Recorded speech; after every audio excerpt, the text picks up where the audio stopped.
Joined now on the broadcast by Thom Beuning, the play-by-play man of the Seattle Thunderbirds, watching his team practice as we speak. Before we talk about this edition of the Thunderbirds, I wanted to talk about last year's club goes to the final. Unfortunate result, but a pretty good season for Seattle. Tell us about it. First time since 1997 the T-Birds have gotten to the Western Hockey League final, and I guess they got a little closer than last time because last time back in 97 they were swept in 4 games. Here they won 1 game, and they lost 3 games to Brandon in that final series. In fact, the first 3 all in overtime by the same 3-2 score. So the bounces didn't go their way. I thought Brandon all along was probably the best team in the league last year. No shame in losing to them, but it was a terrific season for Seattle. The fans really got into it. They were starved for something as far as the hockey team goes to get as far as they did. So they really enjoyed the ride we were on. Looking into this year, obviously you would have probably had a lot of veteran players on that team, I would assume, that went to the final. What are the expectations this season for the Thunderbirds and how are things going so far? Well, I think the expectations are similarly high, maybe not as high. We did lose a couple of 20-year-old defensemen, and they were a rock on the back end, and they were also the leadership in the locker room. They're introducing, on a daily basis, at the moment at least, 7 new faces, mainly rookies, into the lineup. So they're not finding that consistency yet that they had with the older team.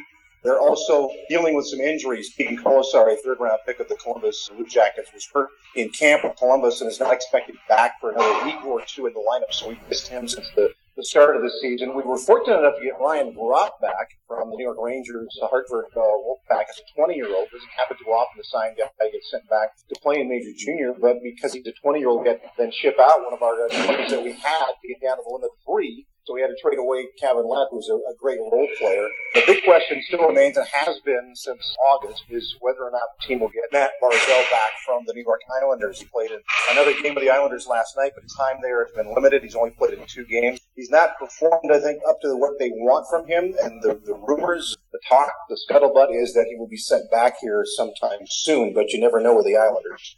Now, you look at him, and I believe the other picks you had would be Colasar, as you mentioned, and Ethan Bear as well. Tell us about those guys and what they project to going forward as pros.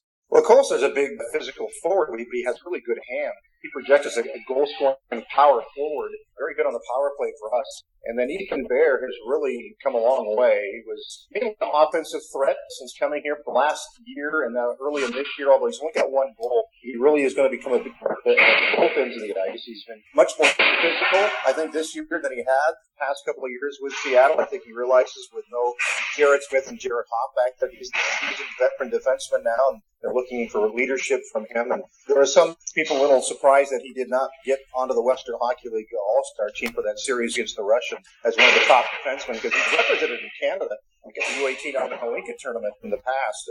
The last couple of chances to be on a team with Canada, he's been passed over. I don't know if he uses that as motivation, but I think he's excited to have a good year and be a leader for this team. And not only score, but do good things to the back end as well.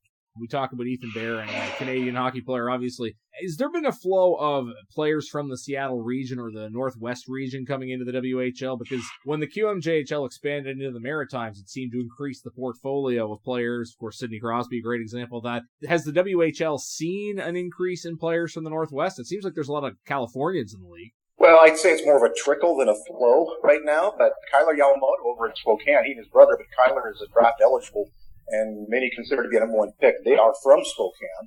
We have a player on our team this year, Luke Ormsby, who grew up in Monroe, Washington, which is up north of Seattle, although the last few years he's been living down in Arizona. And the Silvertips have started a Everett Junior Silvertip program, like Seattle has a program too, and they've got a couple of players, one of them projected to be on the roster and one who's on the roster already, young defenseman. So we're starting to see a trickle of it, and with all the rumors of potentially an NHL team coming to Seattle, and I'd assume that would have the same effect that it had in Southern California and in Arizona and some of those southern markets where hockey is not traditionally a popular sport, but is gaining in popularity. Let you get back to watching practice there, Tom. Thanks for doing this.